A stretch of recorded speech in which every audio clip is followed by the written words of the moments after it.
Bienvenidos, queridos televidentes, a su programa Entérese. Hoy este programa es sumamente serio e histórico. Serio porque estamos viviendo un momento muy especial.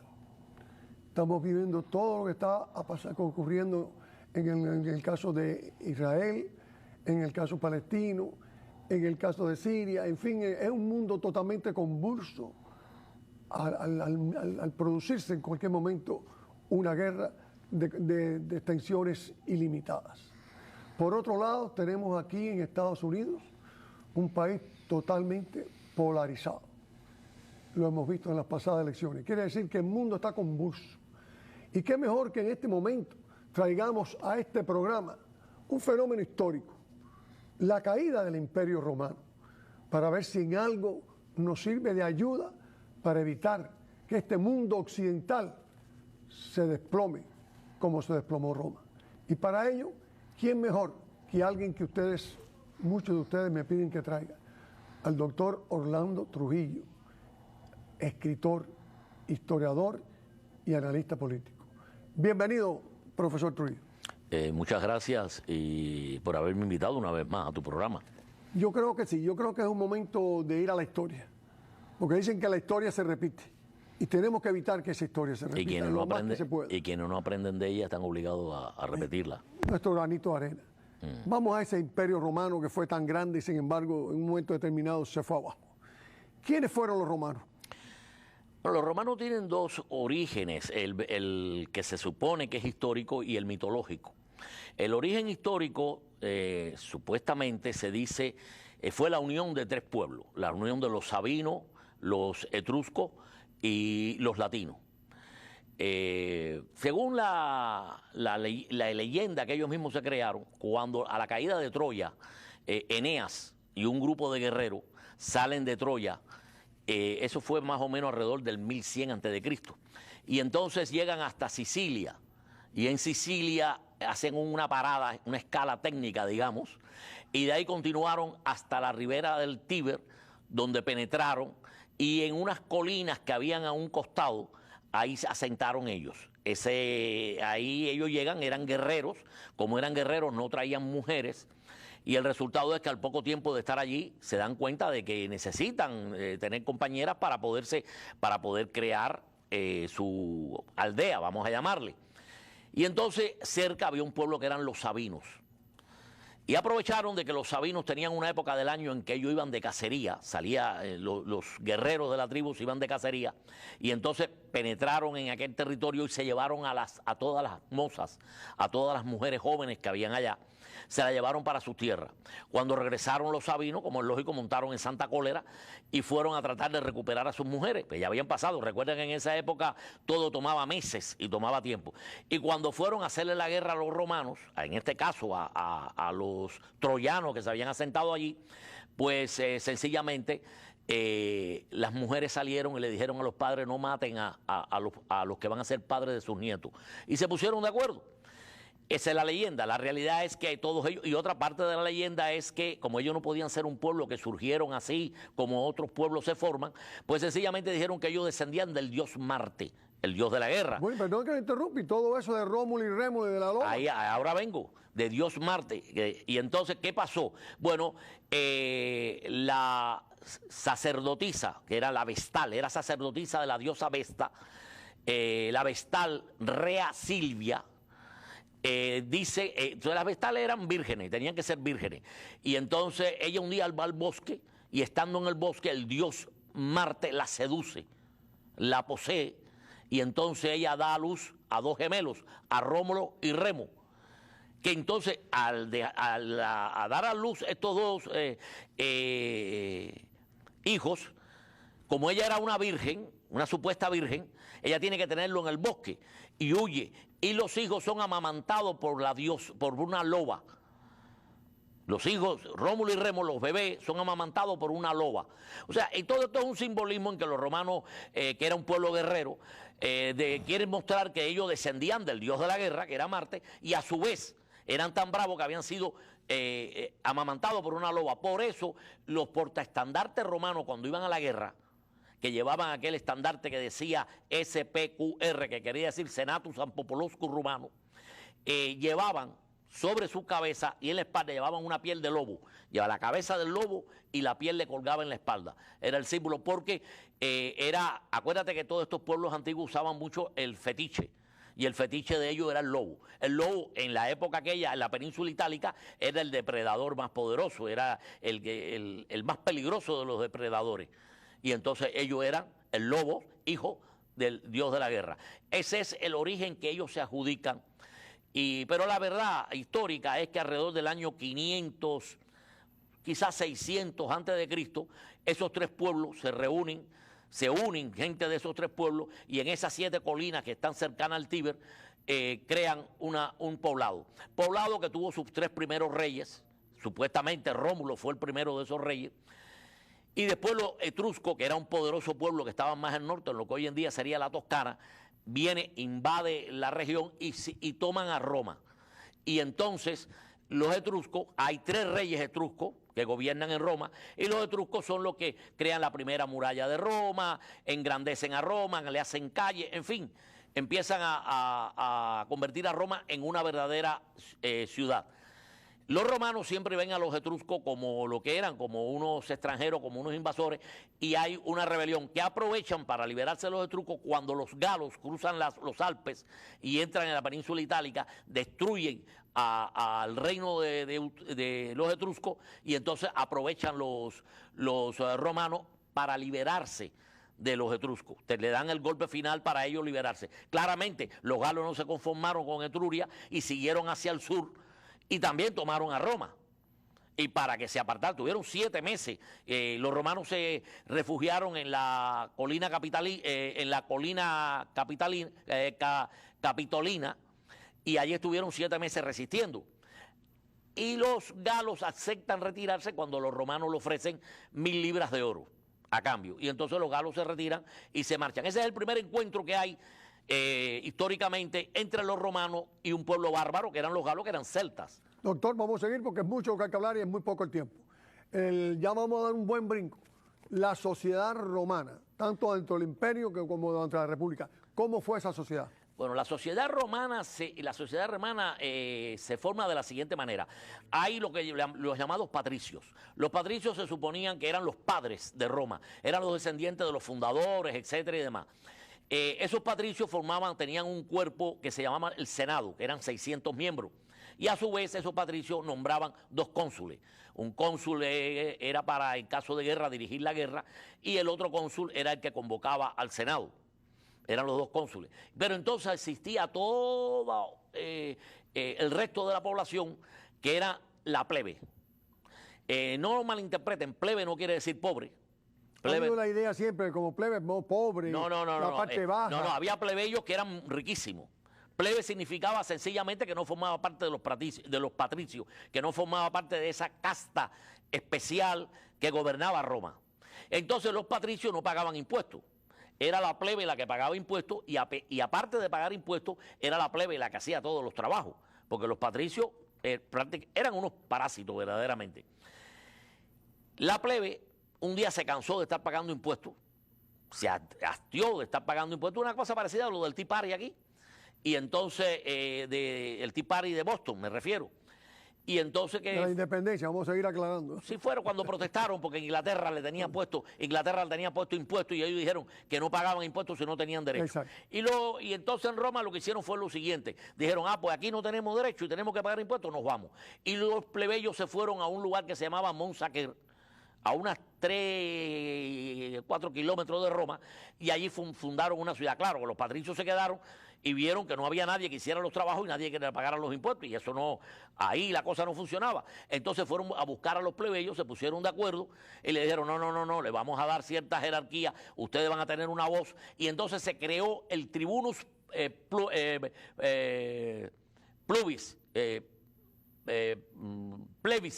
tribunus plebis, que era el que hablaba por los tribuni, era el que hablaba por los patricios, era el que representaba a los patricios en el poder de Roma. Y eso trajo muchos problemas después de eso. Pero la sociedad romana era una sociedad esclavista, había heredado de los etruscos. Los etruscos era un pueblo muy alguna gente dice que era satánico. Era un pueblo que creía, practicaba la necrofilia, era un pueblo que practicaba la adivinación y aparte de eso eran aficionados a los sacrificios humanos. Y precisamente los romanos heredan de los patricios ese tipo de sacrificio, pero ya convertido en el circo, donde se hacía aquellas luchas entre hombres y bestias. Los gladiadores. Los gladiadores, eso lo heredan de los etruscos. Y entonces es una sociedad esclavista donde prácticamente la mitad de la población de Roma, ya en su época imperial, la mitad de la población de Roma, que era 1 millón de habitantes, aproximadamente 900.000, 1 millón, la mitad eran esclavos. O sea, era una sociedad totalmente esclavista, una sociedad clasista y una sociedad guerrera, Sin embargo, en la que en aquel entonces el romano era muy orgulloso de ser romano. Y el ejército romano, que se convocaba, el ejército romano, la espina dorsal era la legión, que eran 6.000 hombres. Y esa legión estaba dividida en otros cuerpos, pero en sí estaba dividida en centurias, eran grupos de 100 hombres. El romano era agricultor en su inmensa mayoría. Y cuando venían las guerras, sencillamente se llamaba a todos esos hombres venían, tomaban las armas, muy parecido en la época de la independencia que los Minutemen, tomaban las armas, iban a la guerra, peleaban, y después que terminaba la guerra regresaban a su oficio, a sus campos, a trabajar. Pero ¿qué pasó? Que las guerras de Roma eran tan constantes que llegó un momento en que eran 2 y 3 y 4 años apartados de sus campos, y entonces aquellos campos, pues las cosechas se perdían, y aquella gente empezaron a perder las tierras que fueron pasando a los ricos que iban comprando tierras, se fueron creando latifundios, y entonces toda aquella población agrícola se convirtió en una población urbana en que realmente no producía nada, y de ahí surge el famoso acuerdo aquel de pan y circo. El gobierno se encargaba, era un estado welfare a la antigua, el gobierno se encargaba de repartir los alimentos entre los ciudadanos de Roma y darle el circo para que se entretuvieran. Pero a pesar de eso, con ese ejército y en esas condiciones, Roma iba a ocupar una gran parte del mundo de aquel entonces. Bueno, los romanos siempre tuvieron guerras civiles entre los patricios y la plebe. Siempre hubo guerra, hubo varias guerras civiles, pero eso no impidió. Aquella guerra civil entre esta gente no impidió que Roma se siguiera expandiendo. Por ejemplo, la primera gran guerra, los romanos fueron conquistando todos los territorios de Italia, de la península itálica, pero la primera gran guerra, digamos, internacional de Roma, fueron las guerras púnicas, que en aquel entonces en el mar Mediterráneo habían 2 poderes. Estaba el poder romano, los romanos eran militares, era un poder militar, eran de raza aria. Y del otro lado del Mediterráneo, en el norte de África, estaba Cartago, que era un poder comercial. Los cartagineses eran más mercaderes que otra cosa y eran semitas de raza. Entonces hubo 3 guerras púnicas, se llamaban púnicas porque así era como se le llamaba a la región de Cartago. Esas guerras terminaron con la destrucción de Cartago por parte de Roma. El general cartaginés más destacado fue Aníbal, que incluso llegó a entrar en la península itálica y derrotó a cuanta legión le pusieron en contra, pero por una cuestión de traición de su propia gente, Aníbal tuvo que regresar al norte de África a defender a Cartago. Los romanos lo habían desembarcado allá, y los propios cartagineses lo traicionaron y Aníbal tuvo que huir y después murió en el cercano oriente. Pero la realidad es que ahí es donde ya Roma convierte lo que era el Mediterráneo en lo que ellos llamaron Mare Nostrum, es decir, nuestro mar, porque eliminado Cartago, ya Roma se quedó dueña de todo el Mediterráneo. También lo que me ha llamado la atención, y he estado en Italia, es la construcción.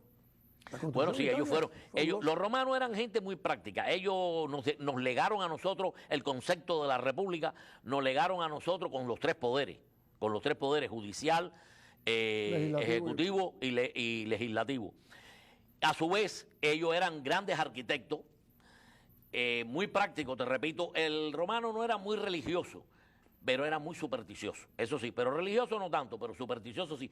Y además aceptaban todos los dioses, donde quiera que ellos llegaban, tomaban un dios, y el panteón romano estaba lleno de dioses. Y estos romanos, como eran prácticos, eran hombres muy... y además era la guerra, ellos crearon caminos de todas partes del imperio que ellos crearon caminos, decían todos los caminos llevan a Roma. Ellos crearon calzadas de todas partes y fueron famosos por los acueductos. Fabricaban que algunos acueductos de esos todavía están en función.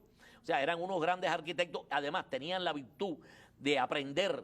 Ellos no tomaban a menos aprender de los conquistados, ni tampoco se negaban a enseñarle lo que ellos sabían a los conquistados. Doctor, vamos muy rápido, o sea, estamos tomando mucho el tiempo y lo que más nos interesa es la decadencia de Roma, la caída de Roma. A ver si en algo nos puede servir de ejemplo para que no se produzca esto aquí. Bueno, Roma, cuando Roma se hace el imperio nace verdaderamente, el imperio nace con César Augusto, Octavio. En una de esas guerras civiles, Julio César formaba un triunvirato con Craso y con Pompeyo. Al final, Julio César termina imponiéndose. Y Julio César, en esa persecución de Pompeyo y todo, Julio César se va a Egipto. Y en Egipto conoce a Cleopatra, tiene un romance con Cleopatra y nace un niño que se llama Cesarión. Cuando César regresa, eso fue en el año 47 más o menos, cuando César regresa a Roma, los aristócratas que ven que quieren nombrar, el pueblo quiere nombrar emperador a César, él dice que no es emperador, que él es César, de ahí viene la palabra César para los emperadores. Los aristócratas creen que César quiere destruir la república y entonces se confabulan un grupo de aristócratas y asesinan en el año 44 a.C., asesinan a César en el Senado, lo apuñalan ahí entre todos ellos. Eso desata, usando al primo, ¿no? Usando al pariente, a Bruto. No, Brutus era un hijo adoptivo de César, que viene la famosa frase, et tu Brutus, también tú Brutus. Esta gente, los sublevados, entonces Marco Antonio y Octavio, que era sobrino de César, y Marco Antonio, que era la mano derecha de César, surge otra de las guerras civiles. Y entonces Marco Antonio y Octavio destruyen los ejércitos de estos sublevados. Y Marco Antonio en Egipto se hace amante a su vez de Cleopatra, la que había sido amante de César. Y el gran problema era que Marco Antonio estaba casado con la hermana de Octavio, y se divorcia de ella para casarse con Cleopatra. Eso es horrible, porque es una mujer que no es de la sangre romana. Eso era terrible para ellos, aparte del desaire. Octavio ataca a Marco Antonio, lo destruye en Acción y lo destruye después en el mismo Egipto, y entonces regresa a Roma como victorioso. Y lo nombran César, lo nombran emperador, y lo hace y le cambian el nombre por Augusto, que por cierto el mes de agosto viene por él. Y Augusto es el que le da inicio al imperio. Tiene la habilidad de amalgamar lo que eran las estructuras de la república y con el poder autocrático que estaba creando él. Y ahí nace el imperio. Pero el imperio se consolida bajo Tiberio, que es el segundo César.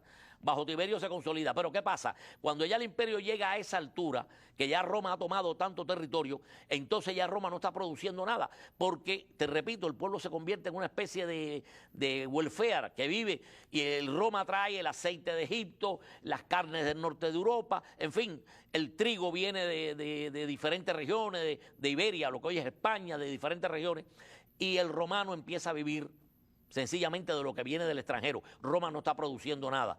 Y en ese problema, los romanos empiezan a tomar bárbaros.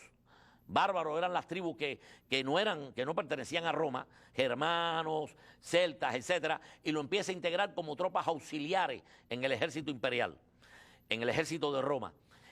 Pero poco a poco, esas tropas que había que pagarle en territorio y había que pagarle en salario, que era sal precisamente. Esas tropas empiezan cada día a tomar más posición dentro del ejército. Cada día el romano, aquel que era orgulloso de ser soldado, ya no quiere pelear. Ya el romano está acomodado, las riquezas llegan en grandes cantidades. De las comodidades. Y ya el romano quiere disfrutar de la riqueza, ya el romano no quiere ser guerrero. Y entonces empieza a contratar mercenarios, que eran esos bárbaros. Las madres romanas que anteriormente, las matronas de Roma, que anteriormente se vanagloriaban de tener muchos hijos para darle guerrero a Roma, ya empiezan a practicar el aborto, porque no querían desfigurarse, no querían tener que criar hijos. Y entonces la población de Roma empieza a decrecer la demografía. Y tienen un problema grave, los impuestos. Entonces cada vez se aumentan y se aumentan más los impuestos. Los impuestos llegaron a un extremo que el emperador Vespasiano llegó a ponerle impuestos a las letrinas. Oiga. Y uno de los ministros le dijo, pero ¿cómo usted le va a poner impuesto a la letrina? Y la respuesta de Vespasiano fue, pecunia non olet, quiere decir, el dinero no huele. Y así era cada vez más impuestos, cada vez más impuestos. Ya en el siglo segundo, ya los emperadores empiezan a salir nombrados por el ejército. Ya es el ejército que está nombrando emperadores. Y no solamente eso, ya en el siglo IV los emperadores ya son bárbaros los que llegan a ser emperadores. O sea, romanos... Los bárbaros llegaron a tener un poder tremendo. Bueno, llegaron a apoderarse del imperio prácticamente. Bueno, acuérdate que los bárbaros son muchos pueblos. Verdaderamente eran galos, más que todo, que eran los que estaban en la Galia Transalpina, que era lo que hoy es Francia. Roma se extendió hasta Germania, en la frontera del Rin. Por el sur llegaron hasta lo que hoy en día es Rumania, que precisamente se llama Rumania porque era la marca Rumanus, que era la marca que ellos tenían en la frontera con el resto de los pueblos de aquellos lugares. Y ahí colocaban los legionarios que se retiraban, le daban tierra en esa región para que fueran a vivir allí. Y a su vez, como eran soldados, pues ellos mismos defendían esa zona y se llamó la marca Rumanus, que ahora es Rumania. Y Roma... El problema es la moral en Roma, ¿cómo estaba? No, la moral en Roma, desde ya, incluso desde la República, empezó a decaer, a caer en decadencia. Aquella moral estricta que tenían los primeros romanos se fue rompiendo y era la moral de Roma era un relajo. Era un relajo realmente. Allí la homosexualidad, la bisexualidad, la promiscuidad estaban a la orden del día. A la orden del día. A pesar de que Augusto trató de enderezar eso y puso leyes muy estrictas, pero la propia hija de Augusto se iba por las noches a los prostíbulos a prostituirse. O sea que aquello era la mujer de Claudius, del emperador Claudio, Mesalina, se hacía pasar por prostituta. Roma estaba desmoralizada totalmente. Totalmente desmoralizada. Después, en el siglo IV, ya el cristianismo ha echado raíces en Roma, al extremo que Constantino hace del cristianismo como la religión oficial. Empiezan a tomarse ciertas medidas morales, pero ya era tarde en todos los sentidos. Ya Roma estaba tan debilitada, ya estaba tan infiltrada, los reyesuelos bárbaros se disputaban el imperio, nombraban ellos mismos emperadores. Estaba dividido en 4 en ese momento ya Roma, ¿no? Roma se dividió entre Bizancio y lo que era la península itálica anteriormente, y Constantino creó una ciudad que se llamó Constantinopla. Bizancio realmente, aunque era el imperio romano de Oriente que le llamaban, realmente era un imperio asiático en todas sus costumbres. Y Roma cae en el siglo V. Cae a Roma definitivamente, pero ya cuando con Roma cae ya no era ni remotamente. Mira, uno de los hombres de confianza de Atila, que era un romano llamado Oreste, trató de resucitar a Roma. Anteriormente lo había hecho Justiniano, que era emperador del Imperio de Oriente, y había mandado y había tratado, y por un tiempo logró parar un poco el poder de Roma, pero ya Roma era una caída que no tenía control. Y definitivamente Oreste llega y se apodera del poder en Roma, de lo que quedaba de Roma, pero ya no había nada que detuviera. Ya la peste, la malaria se comía a los romanos, ya Roma no tenía la población era minúscula, y el último emperador romano fue Rómulo. Qué casualidad, Rómulo, un niño de 13 años, que los romanos le llamaron Agustillo, porque era un niño y realmente no tenía ningún poder. Terminaron quedándose con el poder de lo que quedaba en Roma, nació el imperio ostrogodo. Los godos se quedaron con aquellos, Dodraco se puso al frente y ya Roma desapareció. Desapareció comida, ¿por qué? Comida por el exceso de impuestos, comida por falta de población, comida por la falta de voluntad de sus ciudadanos de luchar por Roma, comida porque Roma no tenía recursos, no tenía industria. Roma se había acostumbrado a vivir de lo que traía de sus colonias, y al perder sus colonias ya Roma no se podía sostener, era insostenible. Y cuando los papas terminan quedándose realmente en el poder en Roma, ya Roma era una aldea, ya no existía. ¿Cuánto afectó el problema de los papas a la Iglesia Católica a toda esta decadencia? ¿Fue buena, fue mala para la decadencia? Para la decadencia ni buena ni mala, no pudo pararla, no pudo pararla. no pudo parar. La Iglesia no pudo detener la decadencia del Imperio Romano. Y el Imperio Romano de Occidente desaparece en el siglo V, mientras que el Imperio Romano de Oriente continuó hasta 1450, en que los turcos lo toman. O sea, duró 1000 años más. O sea, a pesar de toda esa decadencia... No, pero era otra cosa. Eran dos imperios distintos. Aunque se llamaba romano, realmente el Imperio de Oriente seguía teniendo los conceptos jurídicos y demás de Roma, pero ya se había convertido en un reino, en un imperio oriental. Era griego, era la región griega y sus costumbres y todo eran asiáticas, ya no tenía... ¿Quién en esa época, Italia en sí, cuál era la capital? ¿Era Roma?